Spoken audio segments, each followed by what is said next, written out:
Hello, assalamualaikum, and good afternoon, everyone. I'd like to wish everybody a very good afternoon, smiles on your faces. My name is Nazruddin Rahman, and welcome to the Kiwanis White Flag campaign. And before we begin, I would like to thank Kiwanis Malaysia for organizing this roundtable talk to bring together community leaders, stakeholders, and professional experts, not to forget our volunteers under one roof, to discuss and find solutions to assist those who have no choice but to raise the white flag. I know many volunteers out there are already on the ground. Salute to each and every one of you for risking a whole lot to help people in need. Thank you so much from the hearts of all Malaysians. Of course, as we enter this particular forum, the current situation cannot be ignored. The lifting of the EMCO, and its impact on the Rakyat's movement and economic recovery. So that's something we'll be discussing.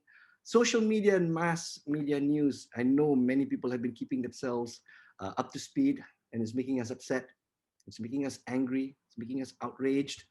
But there is also hope by Malaysians who continue to shine a ray of light with the hope that no Malaysian is left behind. So as we discuss these issues to better understand them and to help with a clear conscience, here's a reminder for everybody who's just logged in. So a wave to everybody who's joined in this Zoom session, as well as those of you who've logged in on Facebook. Keep your comments coming, and as we go into the plenary sessions, please feel free to voice your opinions and questions. We will vet them and air them as best as we can.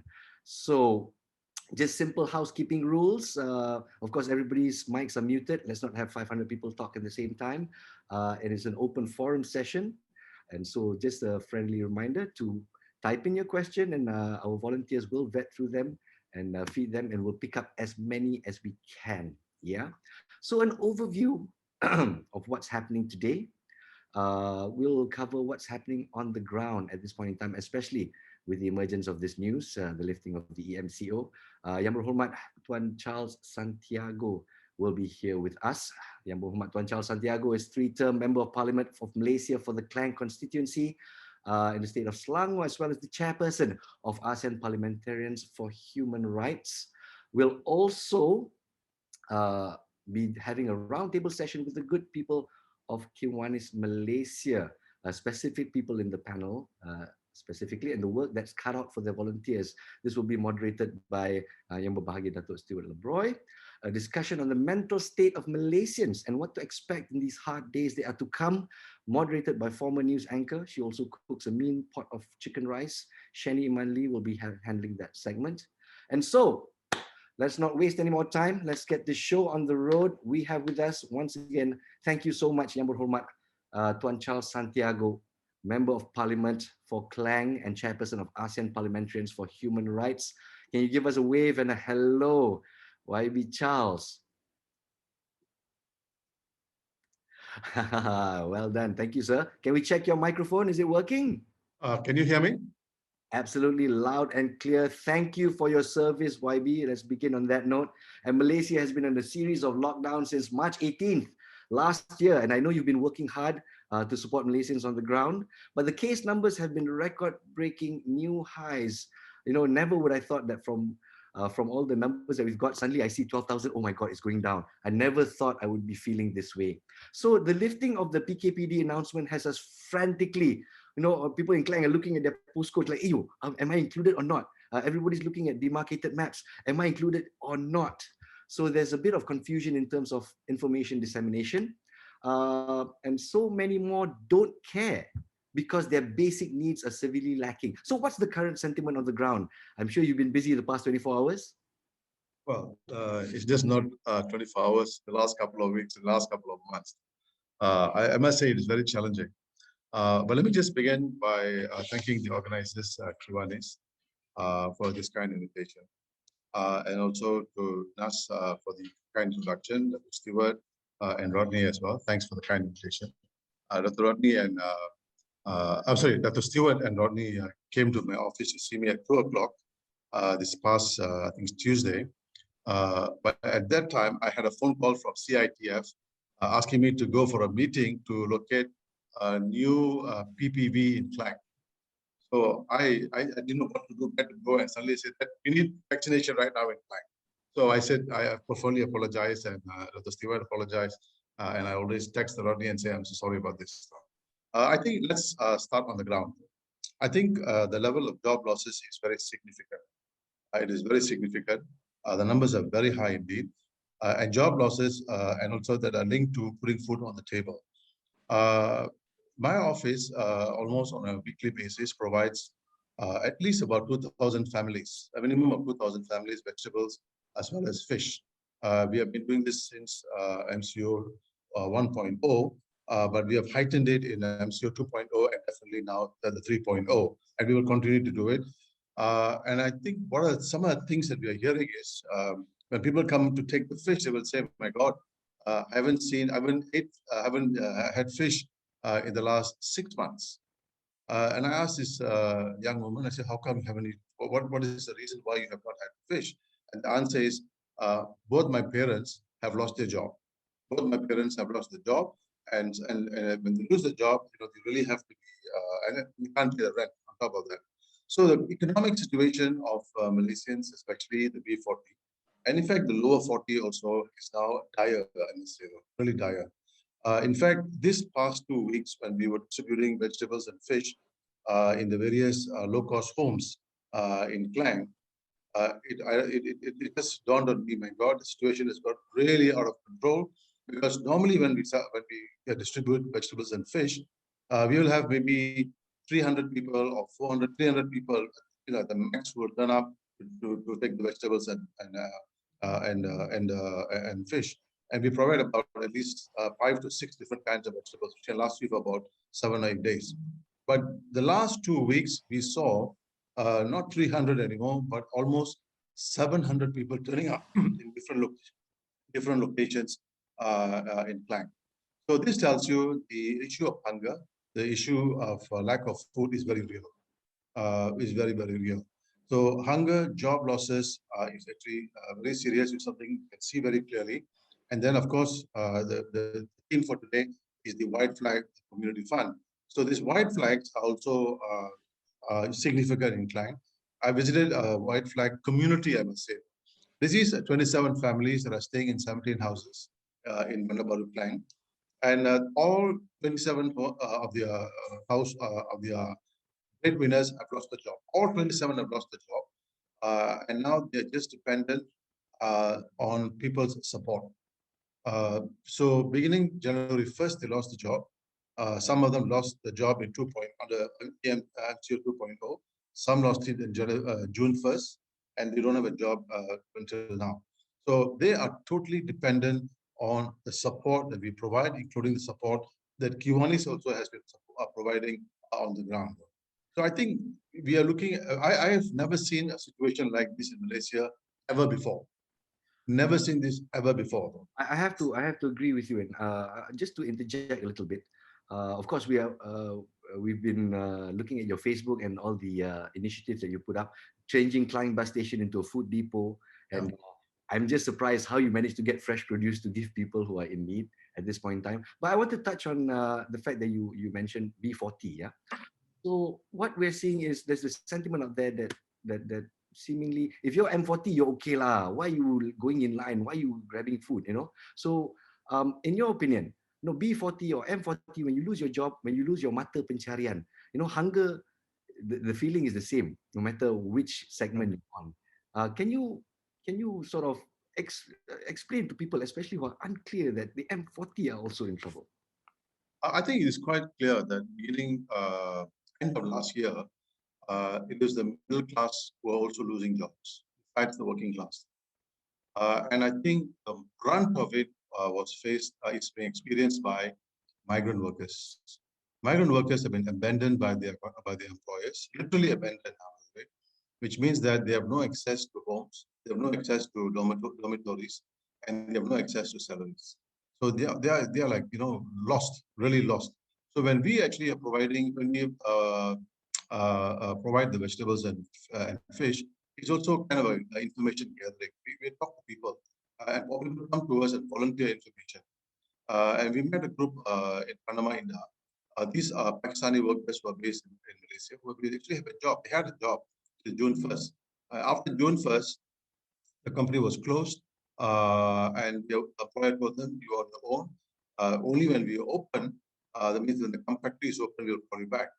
Uh, but June, and I think I saw them in early second week of July. I think at the time we don't have a job. The question is, I don't have a job, which means they have no food to eat. But we can provide them some food, but it's not sustainable. We can't do that on a weekly basis because we are not designed for that. We don't have a support system that can allow to support lots of people in a very short period of time. So this is where the government really has to come in. This is where the government has to come in. And the government's effort in trying to discipline employers is one. And also, I think what has happened at this time is the need to uh, improve on vaccination. This is something that has to be done. I mean, we go to Panamaran Jaya, for example, which is in Klang. uh, every other house has got a COVID person. Every other house has got a COVID person. And every fourth house, you have somebody who has passed away because of COVID. And yesterday, I had a very friendly call from this woman, actually, she's in Taman Chile, very near my office. And she lost her husband on July 11th. And when I was talking to her, she was coughing. And she was telling me she's having difficulty breathing. So I said, okay, have you been tested? And she said, no. Have you called the hospital? And the hospital told her that she has, what do you call it? She has to come by herself because there is no ambulance anymore to get her. So you can see that the government services is also collapsing. And if you had gone outside of the ICU, the emergency department of Tunku Ampuan Rahima, I was shell shocked. I mean, this was like, where you have a war zone, where everybody is lining up to get getting an operation or a surgery or something. And people was packed. It was packed. And I'm like, God, this is something that we have never seen before. So we have not seen the level of poverty like what we see now before, the level of hunger, especially among children. And I just like to point out that the UNICEF report is actually very instructive at this moment because the UNICEF report actually says that Malaysians, especially B40 and the lower M40, responding to your question, Ernest, have only one meal a day, which is nasi goreng and egg on top of that. That is why, in our response to the UNICEF report, which came out in October last year, we said, okay, let's now provide vegetables as well as eggs and as well as fish, so that the family has got a balanced diet and their children, especially, are not malnutrition.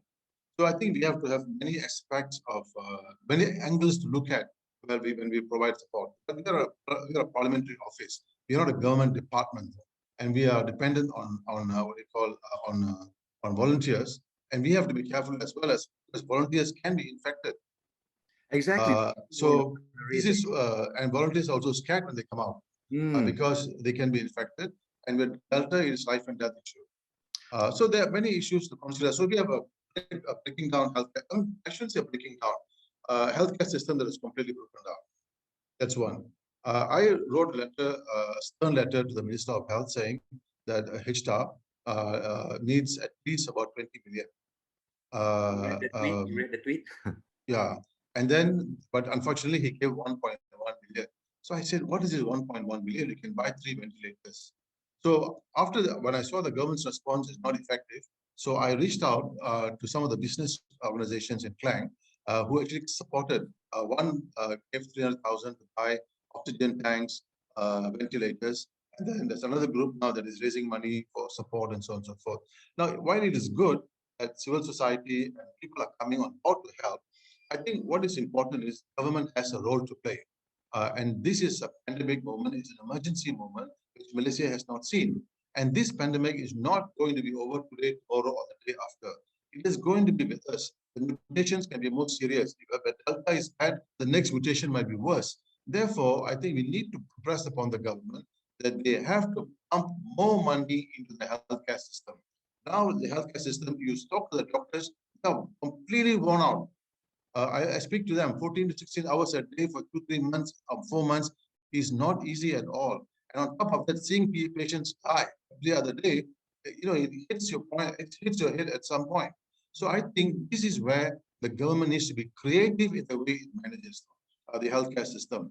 And of course, we as people as well have to be careful. We have to protect ourselves. But the government needs to really beef up the healthcare system. Thank And the other is vaccination. you. So for those of you in Klang, let me just give you an update. At this time, the target for Klang is 10,000 vaccines per day. And I've told the minister, Khadija Jamaluddin, Aussie Minister Khadija Jamaluddin, that 10,000 for Klang is not enough. We need to ramp it up to 20,000. And that is because the total population of Klang is 1.5 million. And at this time, the vaccine only comes up, including the new one, Waden Hotel. I'm not sure how you pronounce the name. I think it's Waden Hotel is 5,000. Premier is 1,500. They're new. They're new. But the older ones only provides, this is Panamaran, the PKD in Bukit Tinggi, and Club Kilat only brings you up to about 3,000. So with 5 plus 3, 8, and then you have 9,000. So we need to ramp up vaccination. We need to ramp up. And therefore, I think we will get another one very soon. I'll make the announcement later because I just got the word a few minutes ago, so I don't want to say anything without getting that black and white. We will get, if we get that, there'll be another 1,500.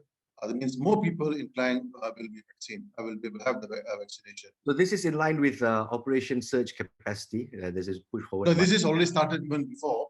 The surge capacity happened just yesterday, where everybody is going. I'm not where everybody will be. At least will have one dose by in the next 2 weeks. That's a Herculean task.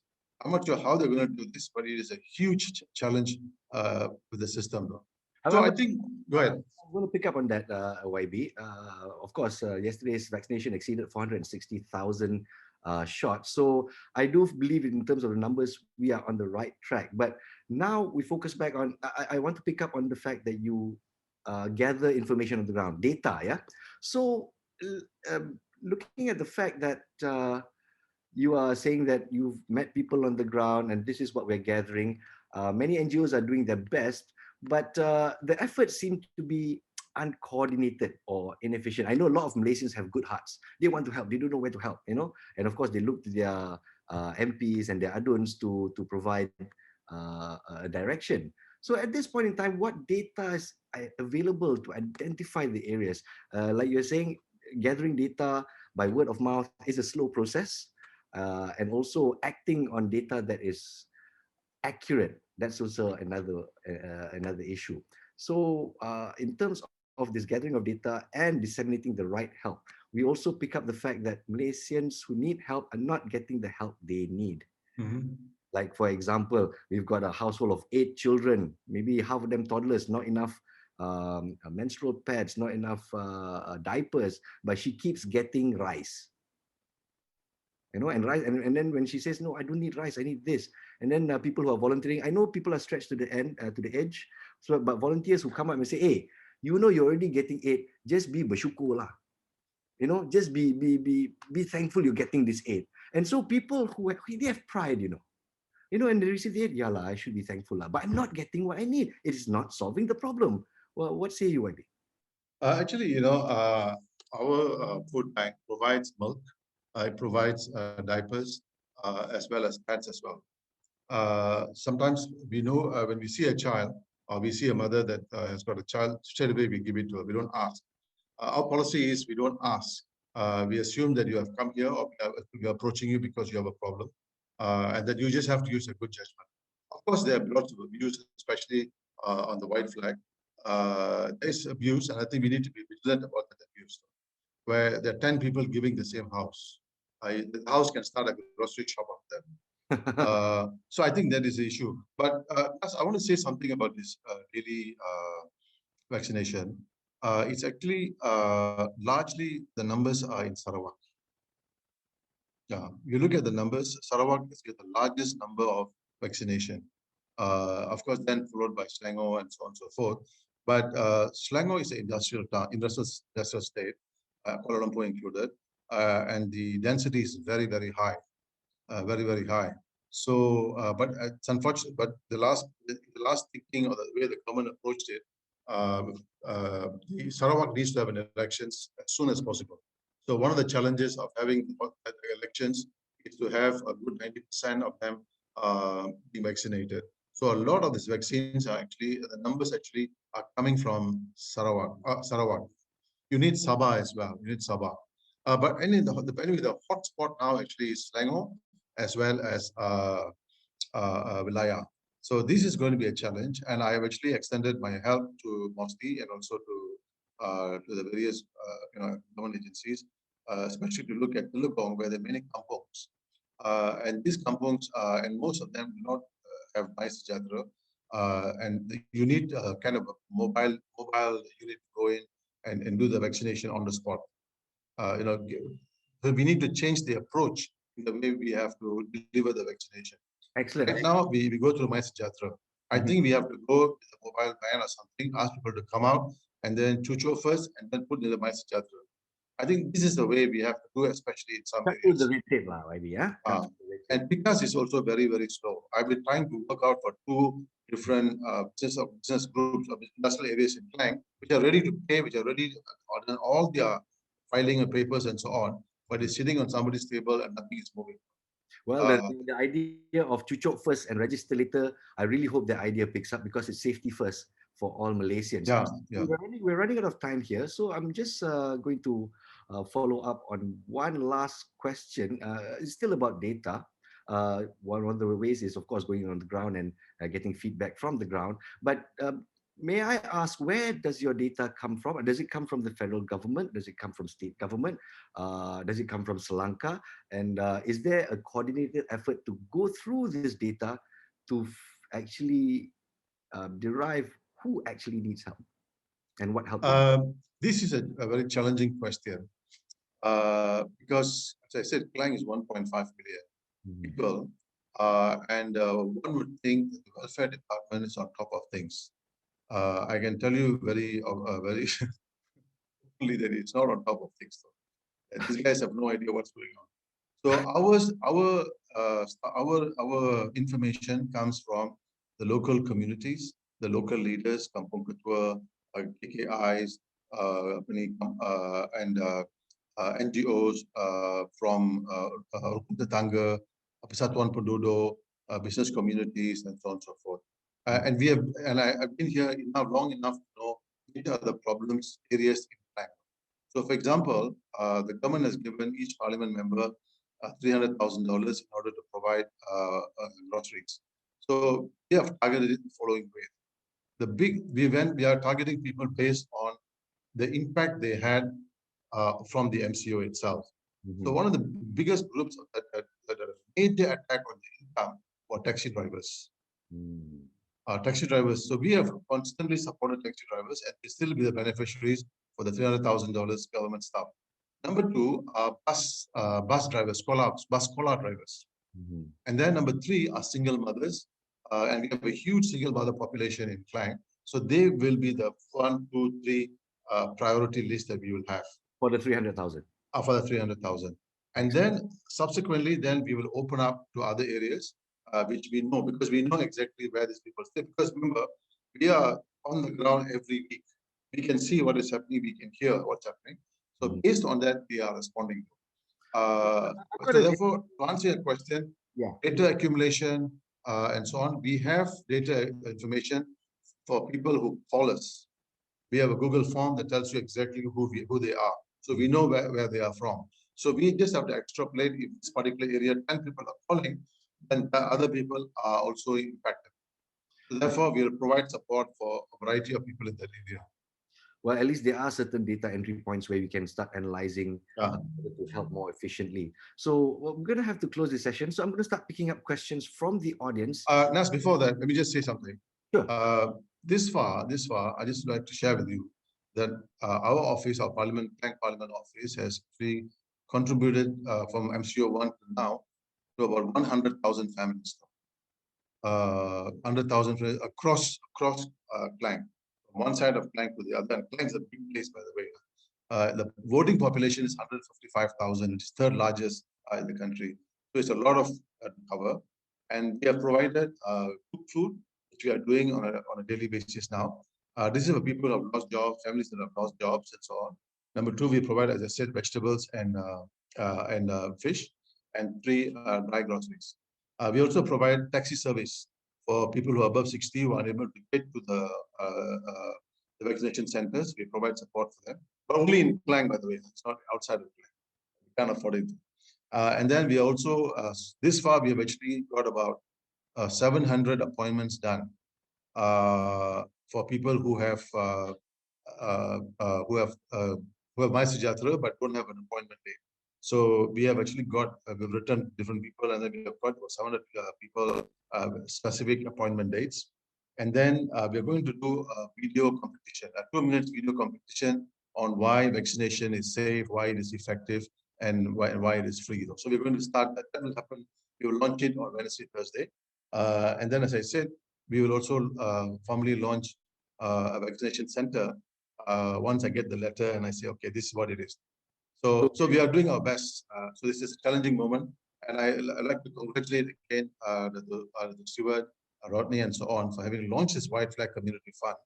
The Prime Minister says, don't use white flag, use blue flag. But I would like to also say something quite important here, though. White flag is a different phenomenon. It is the kita jaga kita or rakyat jaga rakyat. So it is not the government that is coming out to help or reaching out, but it is people who are reaching out to their brethren. This is the difference between what the government and people. But here, there's a loss of hope in government. So people are saying, let's trust the neighbor, let's respond to the neighbor, let's respond to people who need the most. Let's share what we have. So it's a different kind of, a different nuance, if you want, on the kind of support that people are providing each other.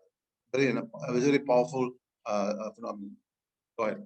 Thank you for your thoughts, Rabi. Thank you very much. I think that's quite pertinent, especially in this day and age where Malaysians are firing themselves up because there's so much negativity, and we have to look to ourselves and to support each other. So now I'm going to pick up one question from the crowd. What kind of support does YB need from NGOs? So you're the one on the ground. What do you need from us? We need two kinds of support, human resources, especially when we are pulling together all the different goods into a bag for distribution, and of course, financial support. We have support till we finish the government funds of 300,000. So we have money up to that. And after that, we have to go and start looking for money. We have some people who have really come out. Last 2 weeks ago, this company in Panamaran, it's called SNY Plastering, Metal Plastering Company. They gave us 1,000 bags of rice, 1,000 trays of eggs, and 5 different other stuff, which we have now distributed. And we are not only distributing to Malaysians, we also distributed to Orang Aslis. We have one big, well, not so big, but about 95 families in Pulau Indah, Orang Asli families, also to migrant workers, as well as refugees. So our pot is huge. But it's great. It's fun. It's really fun. Understand. Yeah, we are enjoying this. I do have a group of volunteers here who are quite passionate about what they do. So one of the questions is, and I understand where they're coming from. Yeah, even volunteers with big hearts, they have a breaking point. So fatigue will kick in. How long can we keep this up? And so the question is, are there any initiatives? I mean, you mentioned bus drivers, cabbies, single mothers, they are out of work, tiada mata pencarian. So other than the cash and the items that have been distributed, is there an initiative to get people back to work? Is there any way to replace them or to create new avenues that they can earn for themselves and give them back their pride? The answer to that is from my office, there is no formal plan for that. We are a parliamentary office. We are not a welfare home, not a employment agency. But what we do is this. People approach us, for example, I want to contribute 50, 100 packets of food, for example. So we are in touch with single mothers who actually do the cooking in their homes. So we pass it to them, and they will do the cooking, and then that's an arrangement between the person who's interested and the cook, who's a single mother. So in that sense, the single mother will be able to earn some money. And then some of the stuff that this small businesses that we are distributing comes from small and medium industries who are fledgling right now. So we give them the business, so they send us the goods, and as a way of supporting them. So small things, but that's within our range, that's within our scope. But at a bigger level, with 7 people in the office, it's not possible to do more than that. That's where we come in, YB. That's where we come in. Yeah. And just to follow up on that question, maybe one last one, yeah. We talk about the fact that people are not getting what they need, and also the fact that people are embarrassed, to get in line. I used to be manager of a bank, or maybe I got laid off my job, and now I'm begging for food. So I'm wondering why no one has come up with a system. Overseas, you hear the concept of food stamps, yeah, where people can exchange stamps for real food and Yeah. what they need. So I think Kiwanis is also wanting to implement something like that because no one has done it before. What are your thoughts in terms of this voucher system and getting corporates to join that bandwagon with this voucher system? I think this is a great idea. When you provide cash vouchers, Mm. people can decide what they want to buy or what is their need. And that is an easier way of trying to solve the immediate problem. There is an immediate problem that has to be solved. You want to solve hunger at home. That is an immediate one. That's something. Sorry, I kind of got off. So that's an immediate. You can solve the hunger problem for maybe 1 week, and then again support another week. That can be done. But the long-term solution is sustainable income. This is a very challenging one, given that we have now millions of people who are unemployed. And our problem is further made worse because we have about 2.1 million migrant workers who are documented, and maybe another 4 million migrant workers who are undocumented. So, what are you going to do with all of these human resources that you have in the country? Of course, it's clearly we can say it's bad planning. Yes, it is bad planning, bad human resource management. All that is right. But what do you do now? What do you do now? So the many things one can do, and I think this is where, in the very short term, my recommendation would be for the government to transfer 1,500 ringgit per family, so that they can keep going to pay the basic staff for some period of time before they get employed. Employment is not going to come easy because now, after this break, companies will now begin to use more technology in order to beef up their production, which means that less people will be employed. So, of course, we can say, okay, they should be reskilled, but I can tell you, reskilling in Malaysia is a joke. Government spends lots of money for reskilling, but if you really look at the content of reskilling and the amount of money that goes for reskilling, it sounds very big in terms, oh, it's $1 billion. But if you look at very carefully what they're reskilling, it is really, you will never find a job with that kind of a skilling process. Even guys who are coming out of University Malaya, our local universities are unable to get a job. What more people have lost jobs who are 50s and 60s, or 45, 50 and 60 and getting a reskill diploma. This is going to be very challenging going forward. But I would like to say something that Malaysia has fundamentally shifted. The ground reality of Malaysia has fundamentally shifted. We have never seen this unemployment ever before. We have now seen this human outpouring of care. We've never seen this before. And I think we are seeing something very different. There's something shifting on the ground. I want to share with you. This is something these are things that you have to, amplify when you have a chance. When we were distributing in Panamaranjaya, this Malay man came and he got his vegetables and he went back and he brought another Indian older woman in the back of the motorbike. So I said, hey, tadi you dah ambil apa you datang Malay? Then he said, no, ini adalah saya punya neighbor. Dia sakit. So oleh kerana saya mau tolong sama dia. So, and that is an Indian lady. So you can see these are the challenges where neighbors are helping each other. This is the sentiment that we need. This is the Malaysia that we need to build. I think this is the hope for Malaysia. Although in one particular case, but there are many cases like that, we need to amplify this. So I think something on the ground has really shifted. And when I see the white flag, Jikita Jaga Kita, and so on and so forth, there are many dimensions to this. And one dimension is we as people must respond to people who have problems because we don't trust the government anymore. That is one angle. We leave the government aside for now. But we have to, support who we have. And this is shifted. So the only thing that has to happen is the political culture of this country has to change, and the economic paradigm that we have been following also has to change to accommodate the rethinking that is happening on the ground or the shift that is happening on the ground. See, poverty has increased, income inequality has increased, the gap between the rich and the poor has become worse right now than ever before. So all efforts that were done in order to you do a U-turn on poverty, on unemployment and so on is passé now. So what are we going to do for the future?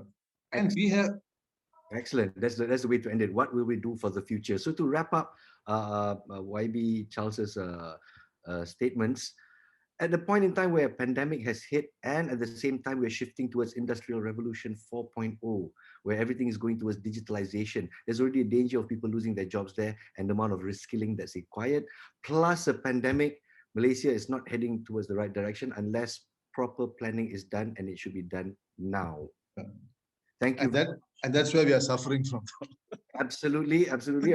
I'm glad that a forum like this can bring these problems or these issues to the fore, and for the benefit of those who are listening out there, these are real problems. I mean, this is the overarching problem right here: digitalization and a pandemic at the same time, not planning the right way to solve these problems. And so we would like to once again thank you so much, YB Tuan Charles Santiago, for your time today, and keep on doing the good work that you do. We'll see you at Klang Station. Thanks. Yeah, please come, please come. I would like a siakap, please, because I haven't had siakap in a long time. Thank you, sir. Thank you so much. Thanks. And for, of course, those who've joined us, and some of the questions I could not pick up because we're running out of time. We've already overrun by 10 minutes. So once again, thank you. That was our very first plenary session. For those of you who just joined us, yes, this is the Zoom session for Kiwanis White Flag Community Fund Roundtable. And of course, we've just highlighted some of the problems on the ground. We will review some of the things highlighted by YB Charles Santiago at the end of this segment, but we'll move on to our second plenary session. Yeah, ladies and gentlemen, for this next session, we feature the first club in Malaysia, Kiwanis Malaysia, that was formed on 11th of April 1976, a walk down memory lane for volunteers. It's a pioneering initiative of the late Tan Sri Muhammad Khair Johari, and hence he's fondly known as Bapa Kiwanis. My arwah grandfather was his political secretary, and mention of Kiwanis does bring memories to me as well.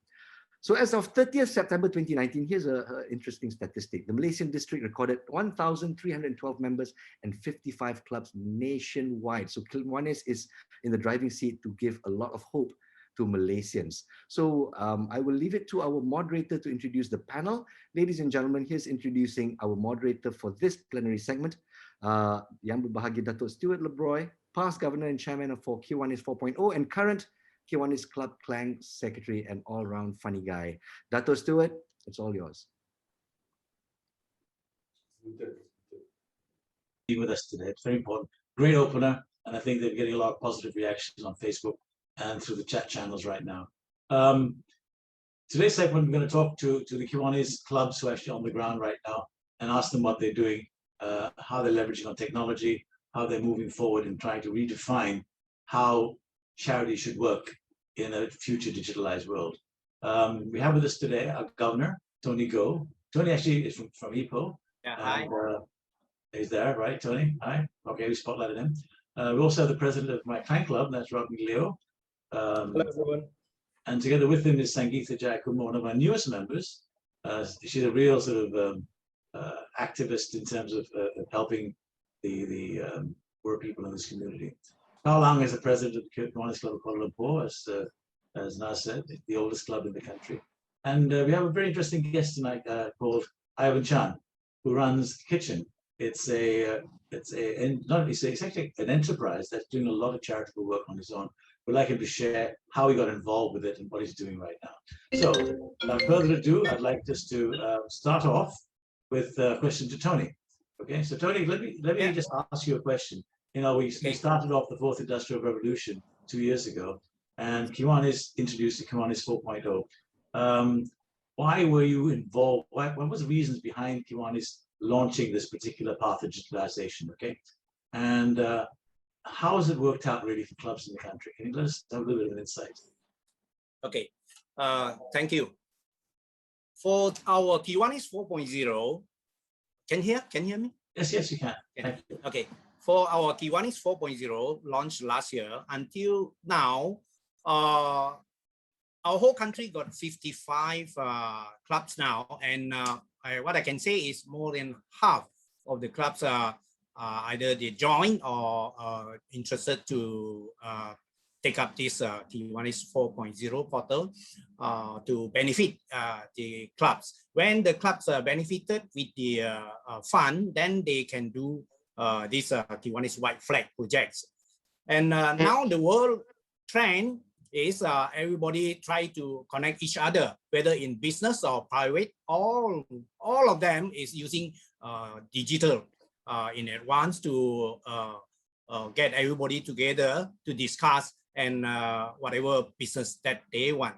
So hopefully our Kiwanis 4.0 will be rolled out the whole country, and whether it's in North, South, Central, or Sabah, Sarawak also, our clubs can provide charity purpose and gather everybody's resources and effort to run our Kiwanis White Flag project.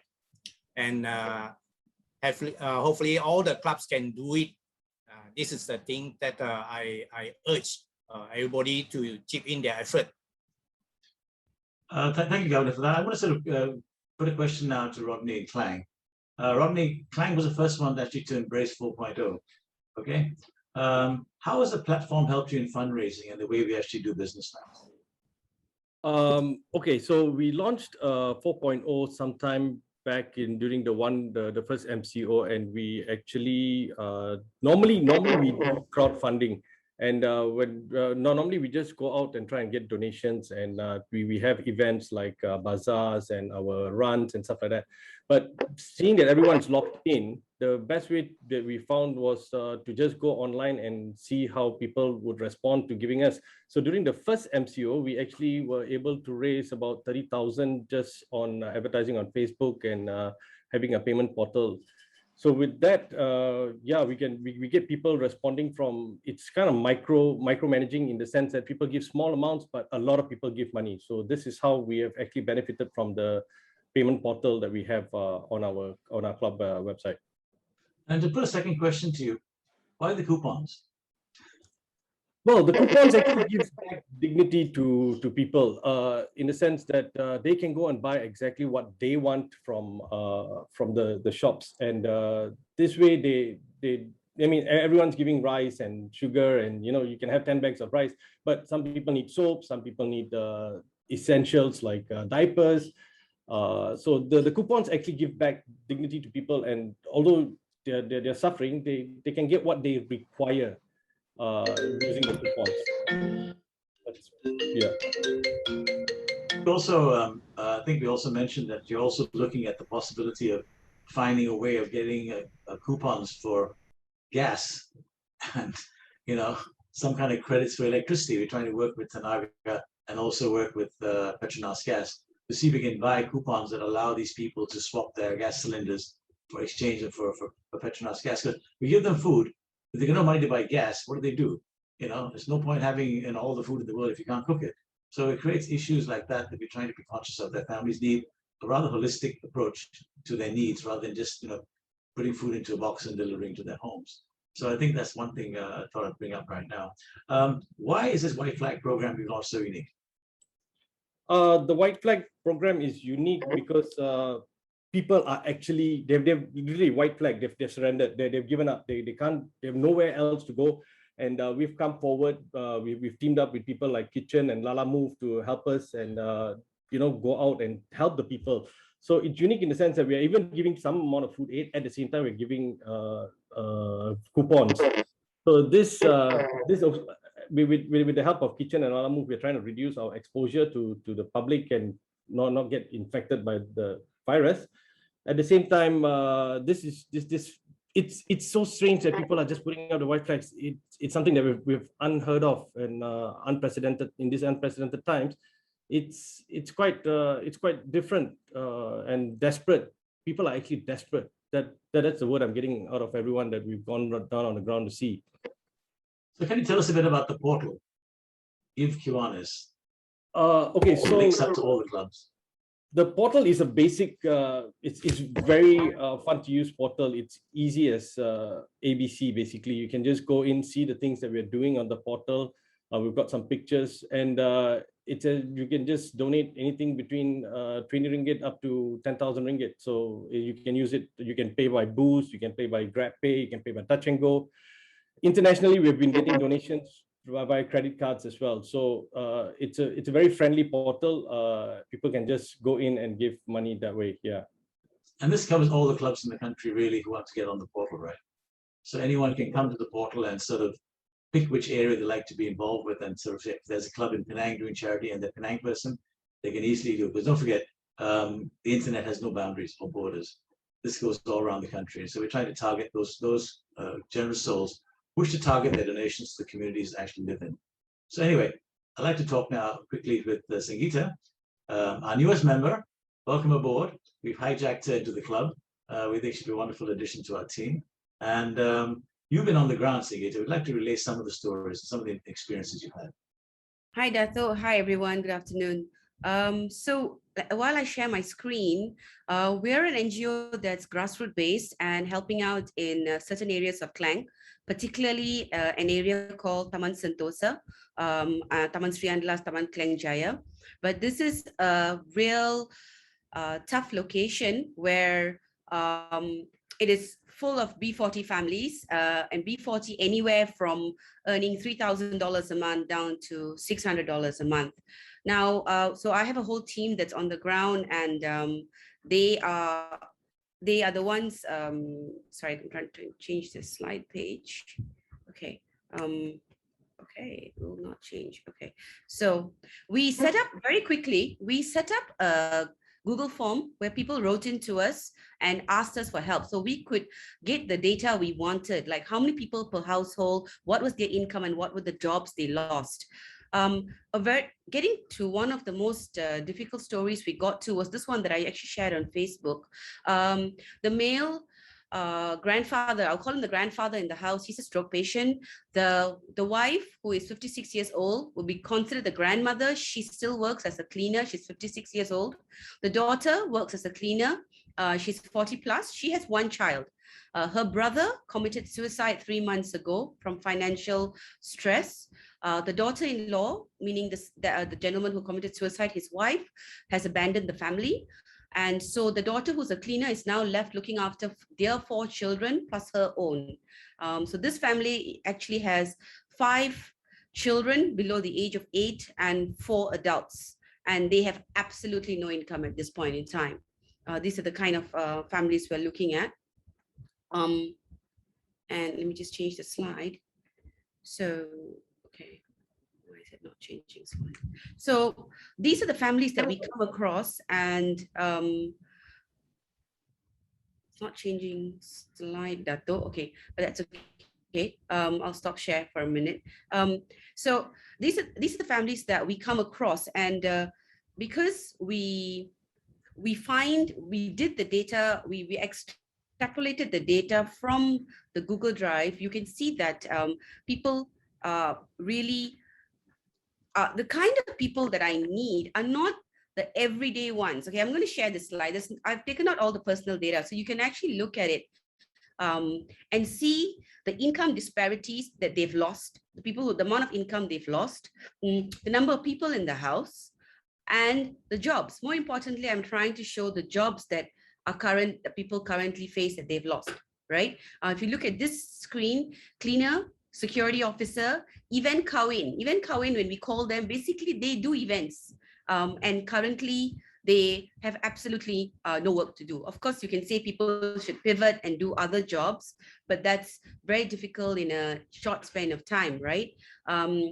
Skylift operator and so forth. So what we find is that a lot of the people, and I can't show, of course, personal data, but a lot of the people asking aid are actually young families, meaning they are in the families in their 30s and 40s, because they have lost their income suddenly. And I look at this one, yeah, and they are really at a loss, because if your house is on a loan, then you can get a moratorium. But if your house is rented, you still have to pay rent. Your landlord, if he's kind, might give you a discount, 20 to 30%. But if you have zero income, then how are you going to make that rental payment? And we are actually looking on the ground at people losing homes, that they're losing the roof on top of their head, Dato'. That is what we're looking at on the ground. That's really tragic, Singita. Thank you for sharing that story with us. We're quite a tight timeline here. I'm sure there's plenty of experience to share. But I'd like to switch over to Ivan now. Okay, now he's a CEO of a company called Kitchen. At first, it took me a long time to sort of work out how to pronounce it. Was it K-E Chen or something like that? But actually, it's a different sort of take on the word kitchen. And I'll ask Ivan to tell us his story, what he does and how he got involved in his charity. The kitchen actually supplies packed bags of supplies for many families, and we help him with distribution on our part. And if he needs funding for certain of his purchases, we'll do that as well. So Ivan, please let us know how you got involved in this and what you're doing. Thanks, Dr. Stewart. Okay, I'm Ivan from Kitchen. Yeah, the name to pronounce the company is a bit funny. But this is how we came up with this Club Kitchen, which is my new business venture with my partners. Basically, the food bank started is because of one of my personal childhood friend having a financial problem because he lost his job since May 2020. So, and coupled up with a newborn baby, then he was having problems. So it was from there, then I noticed not only the B40 are suffering, M40, like my friend, which is out of job for a year, they are suffering. So on 30th May 2021, I started a food bank just without any planning. So it was just a small food bank where I just put in food into my pigeonhole in my factory here. But it got viral and we actually distributed out more than 1,000 sets of food provisions in less than 5 days. Then I start to face a problem, funding, because the first 5 days itself, we spent 10,000 ringgit just to give up basic stuff. 1.5 to 2 kg of rice, 1 kg potatoes, 1 kg sugar, 1 kg oil, and a tray of eggs. So but Malaysians are very kind. So we actually have public donation pouring in when they start to see our initiative. But at the same time, the distribution also grows.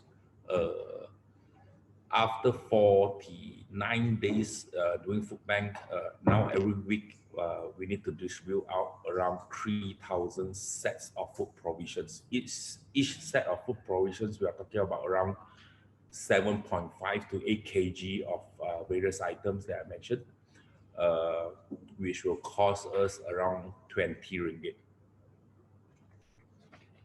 Thank you, Ivan. So, how long would you continue this, you think? Right. It's always quite exhausting, I know.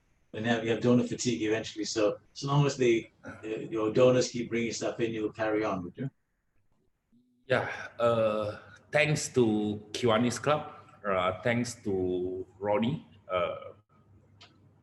I wanted to do it in a long term because I do know that not only this pandemic, I categorize the needy into 4 different categories: warga emas, OKU, single mother, and the jobless. So there's 4 categories. The first 3 categories will be the people that they will still need help even after the pandemic. The 4th category is the jobless one. Because of these jobless people, I actually now need to reorganize this community service. We are going to rebrand it as Aspirasi Kitchen, where there will be 2 main components. These two components will be mainly, first is the food bank initiative to permanently help the first three category of people. Then I will have the re-employment program where we will help the jobless people to get them back to the workforce. And I've been speaking with employment agencies. We actually have a problem. There is a lot of people jobless, but employment agencies are actually having problem with people looking for job.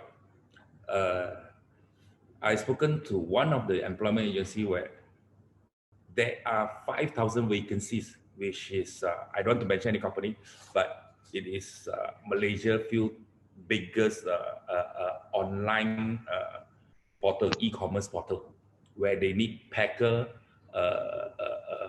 stock arranging, and those are forwarding one.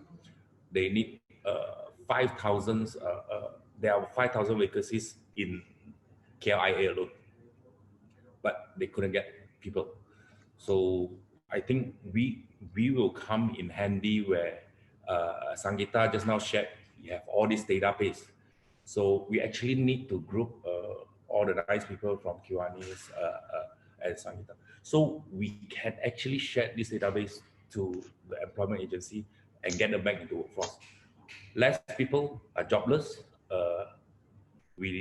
the distribution of food bank will get lesser. So we are not so stressed. Thank you, Evan. I think I'm going to send an application form to join our club, I think. To organize that for us. Carl, over to you now. KL Club has been the oldest club in Malaysia, and you're doing some great stuff now during the pandemic. Could you just tell us what your club's up to right now? Yeah, hi, Kiwanians and friends of Kiwanians. Good to be here. Good afternoon. Let me share about Kiwanis Club of Kuala Lumpur. Everybody actually are Kiwanis together, and then I believe that you all knows KCKL very well. Like Nash was talking about, it started from our Tan Sri Kil Johari in 1976 until now 2021. KCKL has been embarking on our yearly, every year the same changing of directors, changing of different presidents. I'm the current year for 2020 to 2021. We have a lot of activities. All right.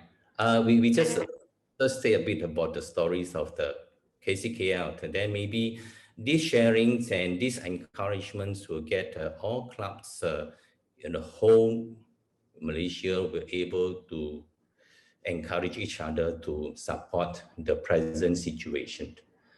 We have board meetings every Tuesday of the month, dinner meetings every Tuesday of the dinner meetings. We have meetings every Thursday for the Kiwanis treasure hunts. And we also having meetings on the Kiwanis Down Syndrome Foundation. All these activities are a togetherness of the member in the different groups and seniors of the Kiwanians KL Club to able to join in effort to have like a think tank to do what we should forward moving. Now, within our club, so we have community service chair, we have the youth camp chair, we have the activities involve the marine conservation. We have the most of it all central with children. All right. How we get the fund basically is through Kiwanis treasure hunt, basically. All right, and also public funds through the system. Okay. So, can you share with us, Carl, what you're doing now for the White Flag campaign? Yeah, true. We understand you managed to raise quite a bit of money, and you're dispersing it. Agreed, Dr. Stewart. We actually involve very dearly at at this since this month onwards, with the very generosity of the contributors, and we have involved Kiwanis group, KCKL groups to locate the refugees, camps, whoever require, a lot of families, and as well as we extended to other Kiwanis clubs as well, which is supporting each others. So this is what KCKL is doing at the moment with the generosity of the sponsor, and we are not alone. We are everybody in Kiwanis umbrella is doing the job. Okay. Thank you, Cal. I just have, I mean, I'm conscious of time, so I had a question here. Someone asked me, is there any way we can use our platform to help unemployed people? Rodney, would you like to throw some light on what possible applications you could have there? We haven't looked at it yet, I know, but what thoughts do you have on that? Many of the times on the unemployment, people facing difficulties to put food on the table. A lot of KCKL members are actually putting into the eyes to help each other, to help whoever in needs, family in needs, to get them a job, to get them into a situation like that, to help them is just very difficult. First of all, Kiwanis have to help Kiwanis. So from there we grow. This is also, I think, of the only way. All right. This is the difficult questions, challenging questions that they have posed. I have no answer for that. Okay, thank you, Cal, very much. There's a question saying, you know, how to use our platform to the 4.0 technology to help with unemployment. Is there any way we think you can? I'll ask the question to Rodney because he's very much engaged in that. Rodney, would you like to give some ideas on what do you think we can use that for? Well, we can collect the database and we can try and sort something out with using the platform and come up with apps to get big job opportunity job recruitment companies on board, and try and help people get better jobs for themselves. Yeah, we can with our 4.0 because we immediately can have a database. We can immediately try and match jobs using the system itself. Very powerful platform, I realize. I'm glad many clubs are actually jumping on board. Governor Tony, would you have any last thoughts on the 4.0 program and where you see its potential? You have to unmute yourself. Yeah, our clubs now slowly they all get interested in the new portals that these are Kiwanis 4.0, and we can get the donations from elsewhere, whole Malaysia, outside Malaysia. They just can go inside, go into our give.kiwanis, kiwan.is to get donation. So when they open the link, they will they can choose which part of the Malaysia. And everywhere we got Kiwanis Club, they can choose the place that they want to donate. So the money will go into that particular club that he has chosen. So with the help of Kiwanis 4.0, it's easier for everybody. Like just like now we are organizing the Kiwanis White Flag project. So the public can do their donations to our Kiwanis 4.0 portal, whatever which clubs in Malaysia that they want to do. And with the help of this Kiwanis 4.0, I hope this one can influence the whole of Malaysia, all the 55 clubs to join together, join hand, and we can do a better job. Thank you. Thank you, Governor Tony. I think with that, everybody, I think we need to wrap up this this session here. There's some interesting comments coming in from people who are viewing right now. They say the Ministry of Human Resources loads lots of jobs up at myfuturejobs.gov.my. You can look at the chat room and see what is there. If you want to take note of that, please do. I think someone said it's very true. Mr. Eben says that getting everyone back to work is important. This is what the portal looks like, where we actually feature clubs who are participating in the current program. So if you click on one of them, like say the Klang Club portal, you can see what happens there when you go click on it. You go to the landing page. That basically is a donation page. Tells you a bit about what we're doing, how we're distributing the money, and it then talks about our vision partners in this project, and then we go straight to the donor buttons. And it's so easy. You just click on it and you donate. So you have a selection of donations here, and you can go through Visa, MasterCard, FPX, Touch and Go. Is all there. So you get an automatic receipt when you actually give a donation to us. The clubs can actually track their bank accounts, and it works very well for everybody. So with that, I will just I'll hand back to Naz. Okay, thank you very much for this session. All the participants, Tony, Rodney, Carl, Sangeeta. Did I meet someone else? Ivan, sorry. Thank you, Ivan, for being part of this today. And also for your wonderful philanthropy, in actually managing to do what you do, on your own back. I'm quite impressed that I actually managed to do that. And all with proper social distancing. I mean, you're very careful about the safety of your staff and the people you deal with. So I think it was quite impressive from what we saw. So I'll hand back to Naz. Naz, would you like to take back the emceeing back from me? For sure. Thank you very much. That was Dato' Stuart Lebroy moderating this particular session. Thank you very much to our NGOs as well. To Ivan, keep up the good work. I don't know how long you can keep it up, but your heart is truly big to help as many people as you can. Thank you so much, as well as Sangeeta. Yeah, your story has really touched my heart.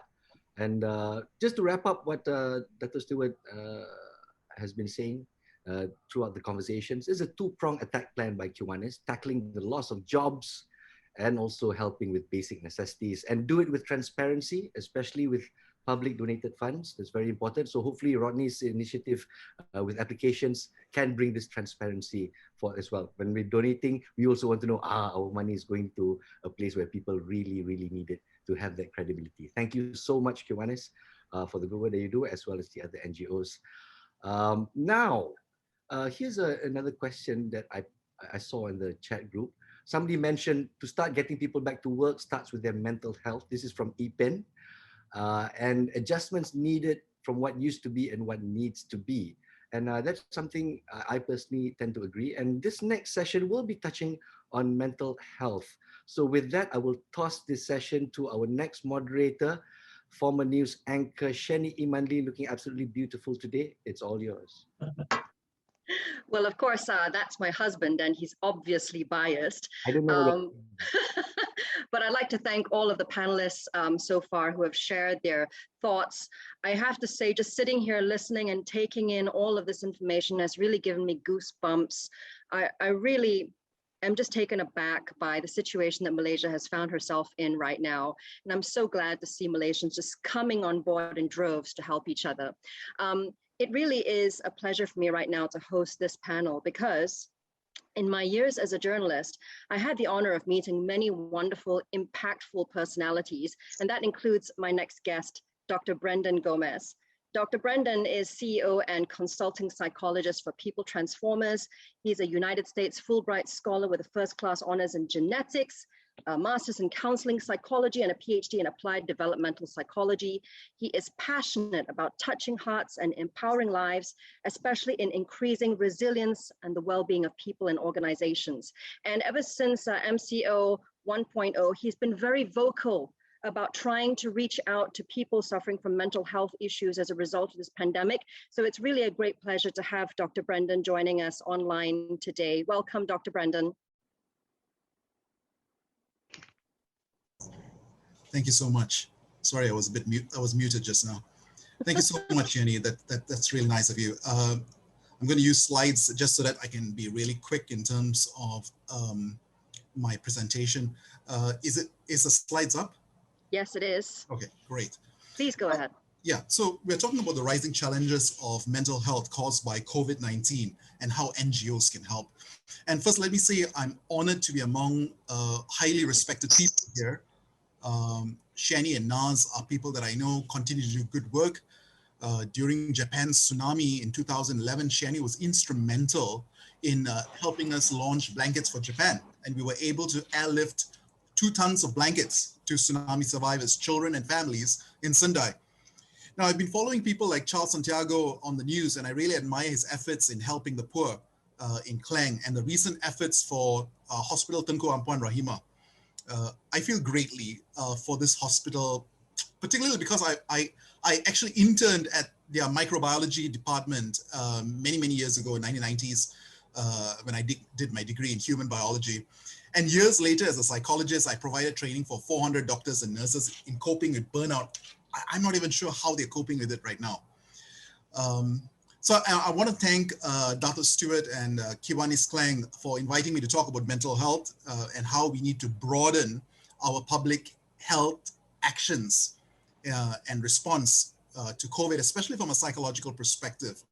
Because in many ways, we're not just battling the medical effects of this virus, isn't it? But its psychological effects as well. And that's what really gets to us. You know, it's the psychological effects. So I believe there is more that we can do, more that NGOs and corporate organizations like yourselves can do. So let me set the record straight. We can wave the white flag, but we won't surrender. There's more that we can do. And you know, maybe this can be our mantra for the next 15 minutes, you know, and everyone can join me. Why don't you join me? Yeah, all of you who are here, join me in this mantra. We can wave the white flag, but we won't surrender. We can wave the white flag, but we won't surrender. There's more that we can do. That's powerful. There's more that we can do. That's right. So that's going to be our mantra for the next couple of minutes, for the next 15 minutes, as I talk about mental health. It's a huge issue. As psychologists, we have seen a great increase in people struggling in 3 areas of mental health. And you might see it on the slide. The cognitive emotional aspect, feeling overwhelmed, for example, work-life balance, feeling trapped, the MCO, the EMCO, imprisoned by you know, stuff that is going on by the SOPs, isolated from family and friends. The second, the financial despondency, salary cut, loss of business, loss of job. And the third, the loss of future, the loss of opportunities for growth and development. And by the way, in relation to the number 2, the financial despondency, did you know that 4 in 10 households in Malaysia don't even have the finances to get face masks for their children? That's how bad it is. So I'm trying to address developing safer and cheaper face masks on the side for children because I believe safer face masks are the best way we're going to have to arrest the spread of COVID since it's airborne. And to prevent further MCOs that close schools and businesses and destroys our economy. So if you believe that you can provide a solution, please go to the website. The link is on the slide here. And if you'd like to help, please let me know that if you can help. So why do these 3, cognitive, emotional, financial despondency, and loss of future, impact our well-being? Now, to answer this pertinent question, we have to look at what makes us human. What makes you and me human? What makes us human? You know, our sense of purpose and direction, our sense of productivity, our sense of companionship, and sense of joy and enjoyment. You know, these are 4 things. These are 4 critical things that makes us human. You know, and that's you know, it's, as psychologists, we talk about the Maslow's hierarchy of needs.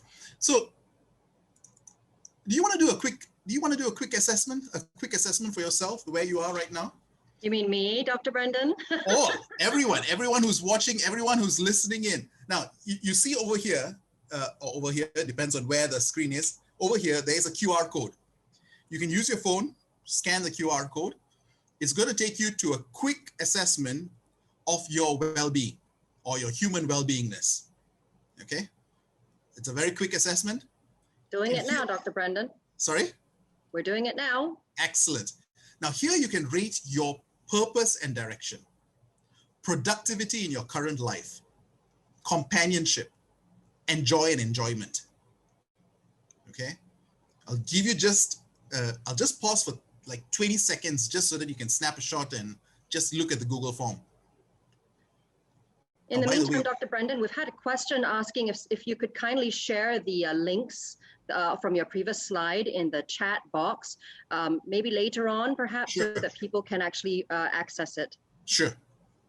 Now, it's not a formal or empirical based assessment, yeah, but it'll give you a rough idea of how you are feeling, and the risks to look out for. Just in these 4 questions.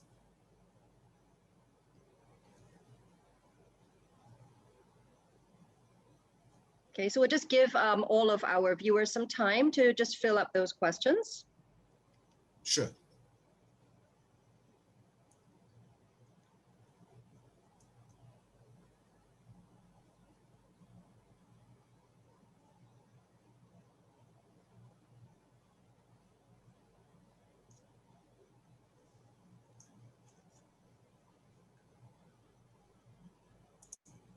And is this something that we can do at any time when we're feeling not ourselves? Yeah, that's a great question. You can. This is basically your way of gauging. Are you okay? Are you okay? Am I okay? And then from there, we can actually take steps to remedy that, yes? Exactly. If you have 2 or more of these scoring below a 3, it is something that I would be concerned about. It is something that I would definitely be concerned about. So I'm going to let you complete it, but I'm going to also move on because I know we don't have enough time. So due to the pandemic, for many people, all of these areas that makes us human have been impacted. The virus has destroyed what we knew as the essence of human life. These then are the risk factors that give rise to other risk factors that feed the breakdown of our mental health. Because what happens when we lose our sense of productivity? We feel? What do we feel when we lose our sense of productivity? Yeah. Useless and helpless. Exactly. You feel useless. And what happens when you feel useless? Like there's no reason for living. Exactly. You feel paralyzed in life. And what happens when you feel paralyzed in life? What do we start doing or not doing? These are questions that we need to ask ourselves. So take another one, sense of companionship. What happens when we lose our sense of companionship?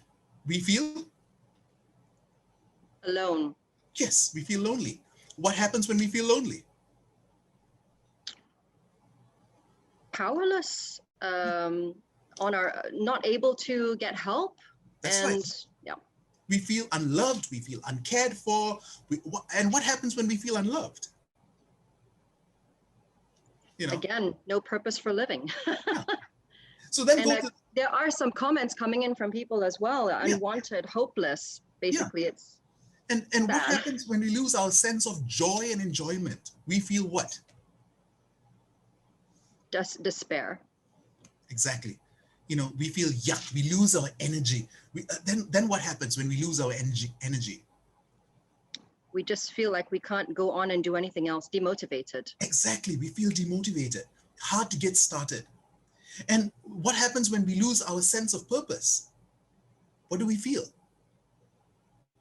No point going on. Exactly. We feel lost. What's the point of going on? So it's easy to lose our way, easy to fall into unhealthy behaviors, alcohol, drugs, smoking.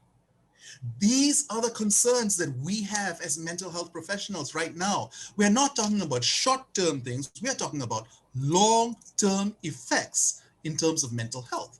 And that's really what we're concerned about. So we see our mental health is so connected to who we are as human beings. Mental health does not exist separately from human life. It's not a taboo to talk about mental health. To separate mental health from everyday human life is to cut off your fingers and say it's not part of your hands. We lose touch with reality. Literally, we lose touch with reality. So the thing is, right now, when we look at the COVID pandemic in our nation, in terms of the mental health, how bad is it? Anybody want to take a stab at this? 5 possible scenarios. How bad is the mental health situation in our country right now? We have one comment here saying extremely bad. Yeah. You know, so it's bad to pretty bad, you know, very bad. Yeah, So the responses we're getting are, between bad and extremely bad. yeah. So from January 1st this year to June 18 this year, the psychosocial support helpline received a total of 122,000 overcalls. Imagine that in just the first half of this year. Some years ago, we already projected that by 2020, mental health will be the second biggest health problem in Malaysia after heart disease, after heart disease. This was before we even experienced COVID. Already in 2019, we were seeing 500,000 Malaysians showing symptoms of depression. And this is from MOH, MOH, you know. So I'm not plucking this out of thin air. So there is an average. If you look at recent news reports, there's an average of 4 recorded suicides a day in Malaysia from the start of 2021. 4. And that's recorded. For every recorded case, according to some NGOs, there goes 10 that goes unrecorded. So impactful was this that it made news across Asia and covered by CAN. Yeah, so there's a link here. If you'd like to check it out on CAN, please go ahead. The main, and by the way, some of these links, which I talk about, are also in at the end of the assessment that I had given you. Yeah, so you can also look there. The main cause of increased suicide in the nation is family stress, emotional stress, financial stress. Where is all this coming from? Pandemic stress. Pandemic stress. Our COVID pandemic stress. So in the impact of this pandemic on mental health is seen in every strata of our society.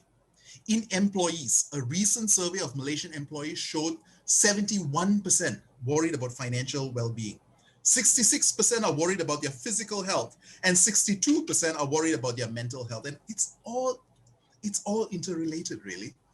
Now, work from home was once seen as ideal, but now many are struggling with WFH, and now finding it WTF. For many, it has blurred the lines between work life and personal life, and finding the switch off button can be difficult. In fact, already our Malaysian workforce was reporting significant mental health issues way before the pandemic. In 2019, a survey by AIA found that half the workforce polled in Malaysia are stressed out. About 1 in 10 Malaysian employees are either anxious or depressed, with most of them being in the younger age group. You know, so you see on this, you see some of this on the slide here. Now that's just in terms of the adults. Yeah. What about the children? What's happening to our kids? What's happening to our children in this country? It's even more disturbing. 51% of suicide cases recently are teenagers from 15 to 18 years of age. Let me just let that sink in. Yeah, already way back in 2017, we were seeing the mental health of teens in our country deteriorate according to MOH. Yeah, 1 in 5 were depressed, 2 in 5 anxious, 1 in 10 stressed. But today, even among younger children, the pandemic has impacted their mental health. And we don't even have that statistics yet in terms of the younger children. Our families, why is it worse? Why are our children impacted by the pandemic in a big way mentally? A big part of this is because of connections. Yes, my kids are really missing their friends. Exactly, Shani. Social connections are critical, especially for children and teens. A big part of their social connections happens in schools. But if schools are closed, how do these happen? Is this being facilitated on their online classes? Is it? How? I think they miss the opportunity for physical play as well. That physical connection is missing. That's right. That's right. And another reason is the home has become more stressful an environment. Parents are either working from home or have lost their jobs. We just heard that from so many in this forum. Stress and tensions in the family have risen. There are thousands living in small apartments or houses with many family members locked up, caged up, fenced up due to the pandemic. What does it do to one's state of mind, to one's home interactions? Children and families' mental health is a key concern for me. So if I'm getting a bit too passionate about it, it's because I am. So recently I worked on a mini book with various families to share as a resource. And Shani and Naz are one of the wonderful families among the many who shared a wealth of information in this book. It's available free on my website, arcade.org, arccade.org, or you can go to the link that you see here. Again, that link is provided at the that survey assessment right below there. The links are also there so that you can follow along. So it's a free book and a free resource for you. So I started off by saying the virus has destroyed what we know as the essence of human life, our sense of purpose and direction, our sense of productivity, our sense of companionship and sense of joy and enjoyment. The question we have to ask ourselves, even I have to ask myself every day, has COVID really taken these away from us? Our sense of purpose and direction, our sense of productivity, our sense of companionship, our sense of joy and enjoyment. Have these really been eliminated altogether? Or has it changed? Has it changed? Has it evolved? So while the pandemic has changed the opportunities for us, has changed the landscape around us, it has not really taken away our sense and desire for a purpose in life, for wanting to be productive, the need for companionship, wanting joy and relaxation. So while the virus has robbed us of many current opportunities, it has not robbed us of what's inside of us. It has not robbed us for what is inside of us. Again, let's say this together. We can wave the white flag. We can wave the white flag. But we won't surrender. There's more that we can do. So I have four tools that you can use to protect the mental health in your communities and organizations. 1, well-being pods. 2, positive psychology supporters. 3, action mobilizers. And 4, quality time with loved ones. Now I've shared this link again on the assessment right below. There's a link there. You can click on it. It was something that I shared with the Star recently, Star newspapers recently. So the question is, how can NGOs and even corporate organizations, many of you are leaders in corporate organizations, how can even NGOs and corporate organizations help? An even more important question, what can NGOs and other organizations do that will bear results? Because we can do many things, but do they bear results? Or is it shock sendiri, only for our own edification? We get to tick the box, put our photo on Facebook, get 500 people praising us. As for the actual effects on the nation's mental health, So we need efforts that are effective and sustainable. How can we ensure our efforts are effective and sustainable? We must always address the root cause. The root cause. NGOs like Kiwanis can plan long-term projects for mental health that address any or all 4 key roots causes of the pandemic. The psychological distress in their communities, the sense of purpose and direction, the sense of productivity, the sense of companionship, the sense of joy and enjoyment. Okay, you want an example of this? Here's an example of this. Yeah. Here's one way of visually representing your efforts to be clear on what you are targeting. And this is just an example. Yeah. You can, here's a list of possible projects on the slide, a list of possible projects that one can do. Anyone, either NGOs or organizations, career and entrepreneurship counseling and support, family support and parenting programs, kids wellness circles, weekly online social support groups facilitated by para counselors, online community fun camps, interactive wellness toolkits, educational and skill building workshops on well-being. There's so much that you can do. But more importantly, it's not just about doing, but about mapping it on the risk factors for mental health. The sense of purpose, sense of productivity, sense of companionship, the sense of joy and enjoyment. How much would it rate in terms of your efforts? And the scores can be from 1 to 5. You can then check these scores. You can then check these scores against participant feedback to determine if you have met your goals, your targets, your ROI. Because that's important. You want to know whether you are reaching the right people and the right target. So I've listed some practical examples of what NGOs, even corporate organizations, can do to help in mental health. Now, you have to now ask the question, why would this be helpful for mental health during the pandemic? Why would these be helpful? Career and entrepreneurship counseling, family support, kid wellness, weekly online social support. Why will all this be helpful?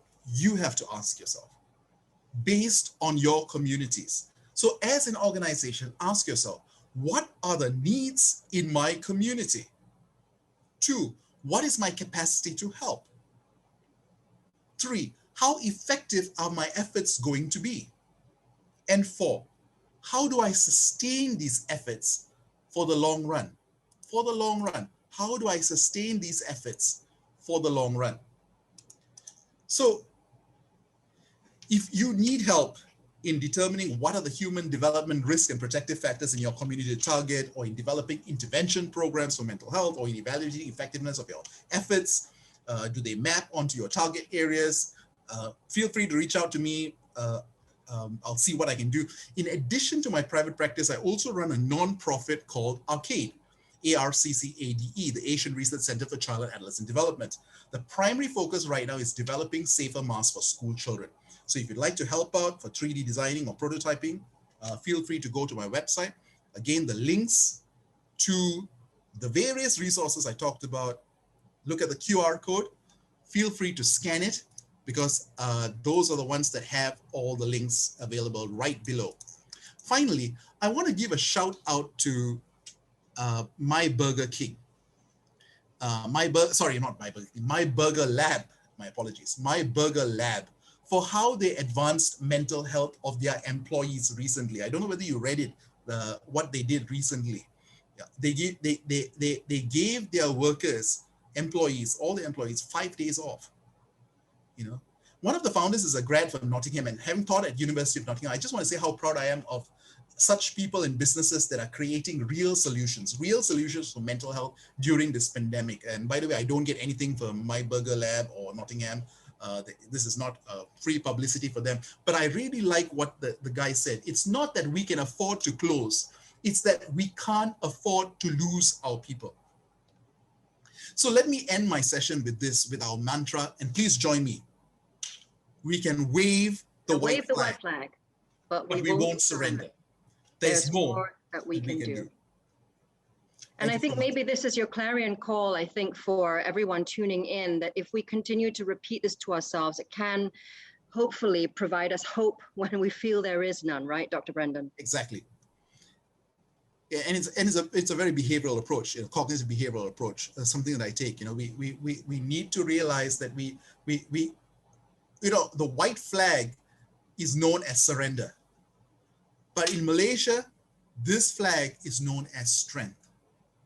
It should be seen as a symbol of strength. Exactly. I think we by viewing it as a white flag, as a sign of surrender, that is simply just going to make the situation more despairing for a lot of people. So if we view that instead, just flip the script and look at it as a sign of hope and a sign of strength, then we can also change the way we think about it. There are lots of questions coming in from the people watching, Dr. Brendan. One in particular was really about the effect of social media on mental health during the pandemic. Obviously, social media now is the only way we can actually still communicate and socialize with our loved ones and our friends. But at the same time, the question was, is it also fueling the increase in mental health issues among people right now? A great question. Even before, social media was seen, psychologists were very worried about how social media was seen because honestly, for example, for Facebook, you see many of your friends posting happy faces, happy events, and they're all looking happy. And here you are sitting at home, trapped in your house, feeling depressed, and you see all these happy faces. How do you feel? Exactly. It can give a very unrealistic idea of what everyone's going through right now. Exactly. So already way before the pandemic, people were worried about the effects of social media for their psychosocial well-being, particularly for those who are already vulnerable to mental health issues. At the same time, we need to view social media as both important and yet with a pinch of salt. We need to be able to be smart enough, or at least educated enough to know that, well, Facebook is just what it is. It's you'd have to take it at face value. A lot of people post happy photos, but that does not mean that they're happy. It's just a portrayal. Dig deeper, and most everyone are struggling. They're not going to tell you this. I mean, who's going to tell you? Who's going to post photos of their depressed faces on Facebook? No, nobody does. Most people don't. Because it's not what people do. The second part of it is in terms of all the different news that comes up through your WhatsApp chats. And oftentimes people are sending political stuff and depressing stuff, and so you have to know how to weed through these and realize that there's some truth in some of it, but there's not some of it is just news that is meant to it's just meant to incite rather than be constructive. So we need to look at what's going to be constructive, what's going to help. At the end of the day, we have to make the decision how to use social media for our good. Now, I can't say I'm perfect in doing that because I've also made mistakes with social media. Sometimes I buy too much into it, and I too feel a little bit down. And so today, or at least in the last couple of days, I've been thinking, what's a great idea would be to actually have for myself at least 1 day or 2 days a week where I'm posting things that are more constructive. That are more constructive, and I think that's going to help. I'm not too sure whether it's going to help others, but it's going to help me, because then I am going to change the way I look at things. Not to say that I'm totally blind to what's happening out there. I know what's happening out there. I'm acknowledging it, but at the same time, I also want to see some positive stuff so that I know that life is more than just the virus. That's true. You've given me a lot to think about, Dr. Brendan. We just have a couple of minutes for me to direct questions to you before we open up the Q&A for the entire panel of speakers we've had earlier. But can we just very quickly summarize? I'm going to summarize the questions that we're receiving into one question here, which is basically the white flag that people put up when they need help. I mean, they're basically putting up the white flag because they do not know where else to get help. Now, right now, they're putting up the white flag for necessities, groceries, that kind of assistance. But there is really no way for people to put up a white flag for mental health. One commenter rightly put it that there are some people in Taman Sentosa, the B40 group, are in such a despairing state that they probably need mental health assistance as much as they need groceries. So really, that's something for NGOs to look into. How can people get mental health assistance with the White Flag campaign? Yeah, I think, well, there's two parts to your question. One is, how can people get mental health support in this current situation? Two, I think your second part of the question is, how can people get mental health support through the White Flag campaign? The second part of the question really relies on NGOs and community groups to be able to recognize that it is a great need in their communities to address the mental health. It is so great that we cannot at any point sweep it under the carpet any longer. Everybody, every strata of society, especially the lower income, the middle income, everyone is going through this, and they need support. And I've given examples of what people can do to help support this, to help these are on this slide, many of these are projects that can address mental health that NGOs can do, and it doesn't have to be elaborate projects. It doesn't have to be elaborate. You just have to use your imagination. It can be very low cost in terms of projects. What's most important is having groups of people with caring hearts, even though they're going through struggles themselves, being able to say, hey, I'd like to be there for you because I know how it is.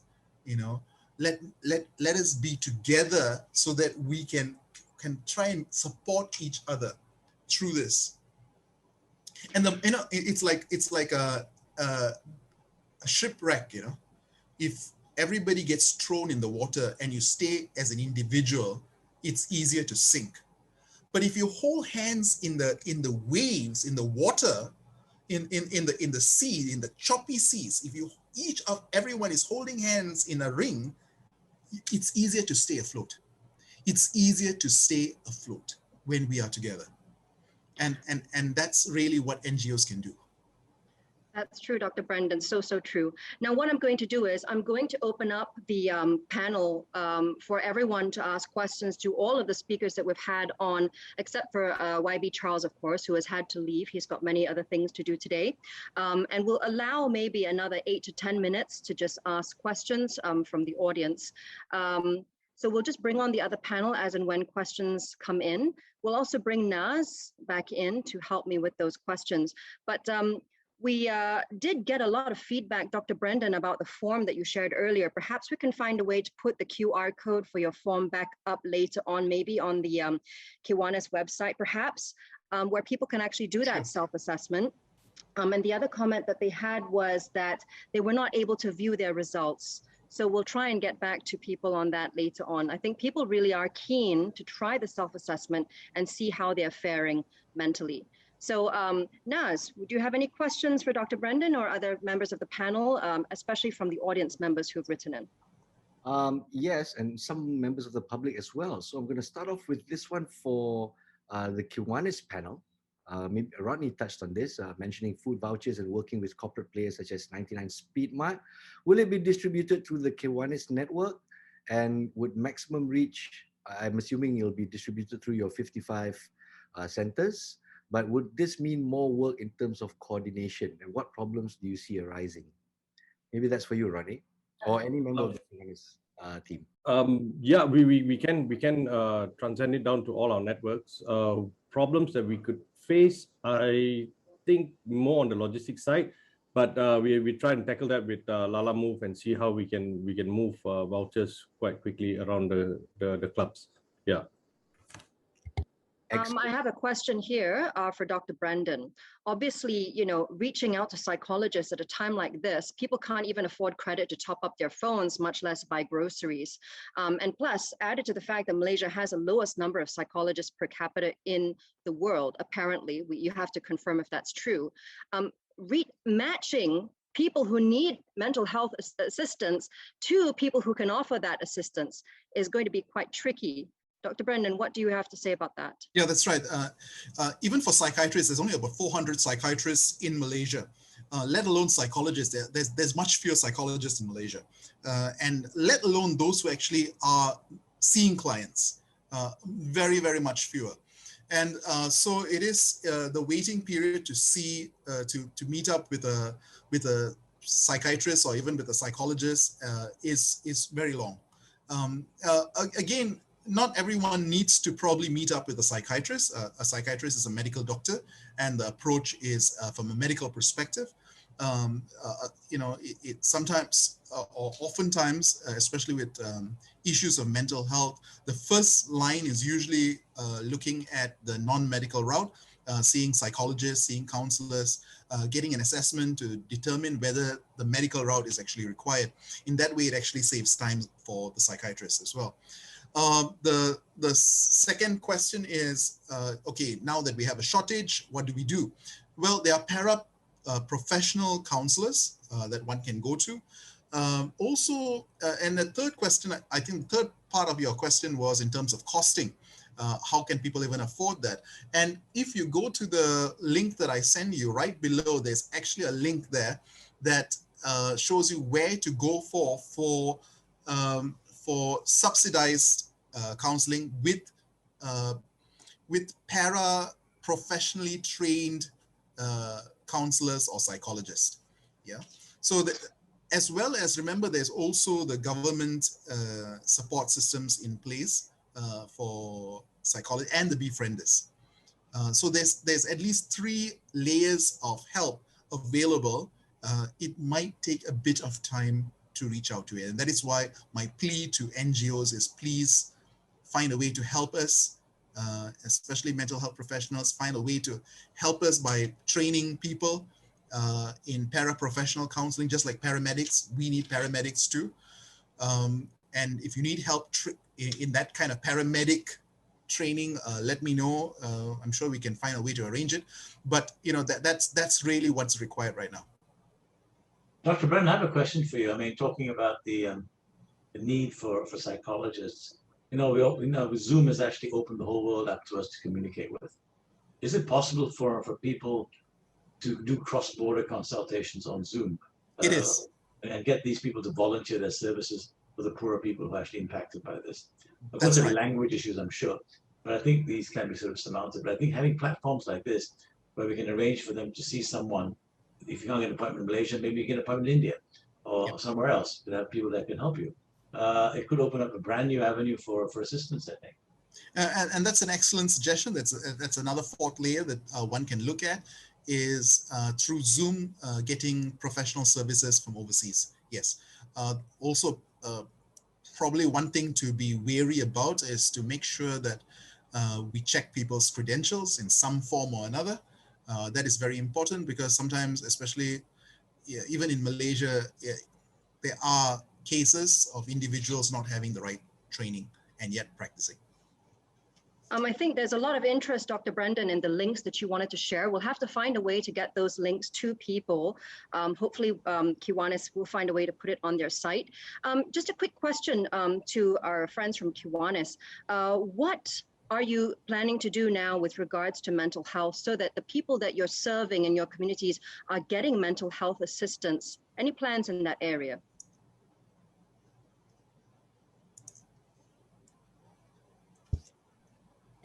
Perhaps Stuart or Rodney, maybe Carl? That's a tough question, Shani, you know, because, you know, we're exploring how we can get, we don't even know where these psychologists are, to tell you the truth. In fact, I think Dr. Brand is the first psychologist I've met. Might be a reflection of the positive state of mind I'm living in at the moment. But if you don't need the help of a psychiatrist, means you're probably doing all right. But I think there are very few psychologists, especially child psychologists. It's really a very rare form of consultation in Malaysia. So, you know, even if you want to take anybody for help, I'm not sure where the psychologists reside. I'm sure they work from clinics, their own practices, I'm sure. But do you work in hospitals, or do you work privately? Or, I mean, how's the business run, by the way? Just to let us know. I'm sure we'll give Kiwanis time to look into the options. I think Dr. Brendan has given a lot of great suggestions that can be looked over in time. And hopefully, once everyone's basic needs for necessities are sorted out, we can hopefully start looking into the mental health angle. We've also provided a link to, instead of the QR code, there's also a link in the chat. Thank you very much for that, Dr. Brendan. Naz, any further questions before we wrap up our session today? Yeah, I mean, the time is 4 p.m. sharp, so let's wrap up this session with one last question to panelists from Kiwanis. So there's the impression that KL and Selangor are the ones that's affected the most. We've got the highest number of cases. So in terms of distribution of the vouchers, once it gets off the ground, how will Kiwanis ensure that every division will get the right amount to be distributed? So Carl can pick up this question, Tony can pick up this question, of course, Stuart and Rodney as well. And Ivan, thank you so much for your time as well. Keep up the good work. Can I go on with sharing with everybody? Basically, we are, KCKL is involved in the this Kiwanis food aid project. This recently, we have been extended. We actually identified families. We have located them, and then our members will just deliver to them. We get all ways to go about it. You see, so this is how we go direct to the needies. We have come up to almost touching 2,000 families. Okay, so this is what KCKL plus the Kiwanis clubs, Penang side, downside here, east side. But this is what we are doing. We just go ahead. When you want to put the food on the table, and then we just do it, and then I feel that it will reduce the social issue when your stomach is filled. So for the temporary of 2 weeks, and then this is what KCKL plus other Kiwanis clubs are really working very hard, even as I speak here. So I may not have slides or whatever, but imagine it's almost touching the 2,000 families. So it's safe to say that Kiwanis 4.0 is doing is giving back by in a span of 3 days we managed to raise about 30,000, and we're still looking for some more funds, Nas, and the more funds we can get, the more word we get out there on our portal, the more we can give out. So in Klang alone, we're doing from Meru to Sentosa, and from Rantau Panjang to Tepi Sungai. So we're doing our best to cover just the Klang for Kiwanis Club of Klang. And if we can get this awareness out there to people to donate to our portal, then we'll definitely be able to give out to more people. So that's the idea here. I like the system where we go to one portal, so there's a clarion call. Spread the word.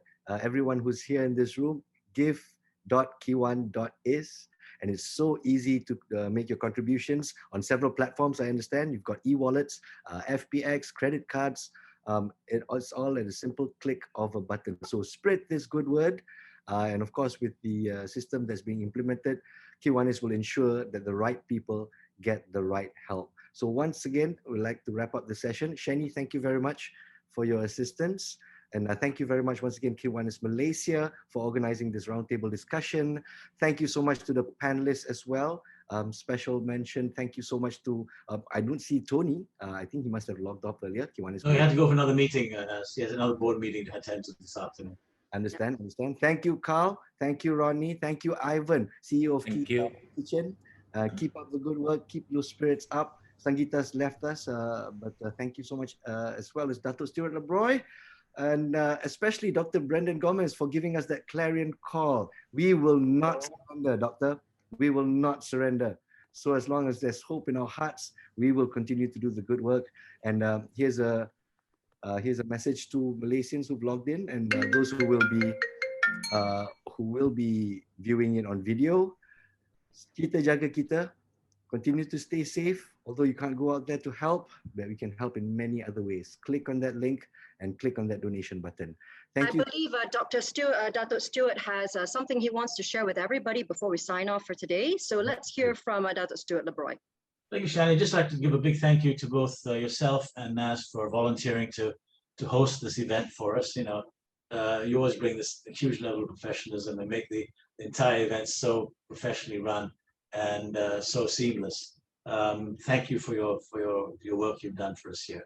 I also like to have special mention to FDF Broadcaster, TH Hong and Amanda, for putting up the portal and designing everything you've seen today. Terrific job. Thank you guys so much. It's great working with such committed people, and we hope to actually continue this program in weeks to come. We're planning to have one weekly session where we invite other speakers to come and other clubs to highlight their work, and maybe other state assembly members talk about what's happening on the ground. So keep your radar open, because we may be posting new events coming up on this channel. Okay, with that, I'd like to say thank you once again, and have a good weekend. Bye-bye. Thank you, Dr. Stuart Labroy. Thank you, everyone, once again for joining in. Remember the mantra, raise the white flag, but never surrender. Assalamu alaikum. Great evening, everyone. Thank you very much, everyone. Thank Bye-bye. you all. Bye-bye.